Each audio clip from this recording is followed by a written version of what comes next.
traders, FX Pip Collector here. Today is Monday, July 29th, and this is my recap of the top viewed videos of the day. And the Euro US dollar came in number one today, so we're going to do a quick recap on the 1 hour time frame. If you'd like to see my full top down analysis of the Euro dollar from this morning, make sure you check out the video linked at the end of this video over here. So today we had a very strong push to the downside today on the Euro. Very nice move down, especially for a Monday. Now this 50% Fibonacci is a daily time frame retracement level, so definitely a pretty significant level right there. As you can see, I still definitely don't see any reason on the higher time frames to think that we're actually turning up yet.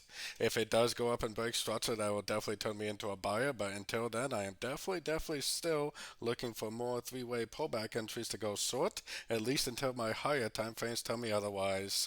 Now if you are a very short time frame trader, you could probably take advantage of the end of a way B, trading an ABC correction, but I definitely think the big money is still to be made looking for shorts at the end of three-way pullbacks, at least until a higher time frame say otherwise.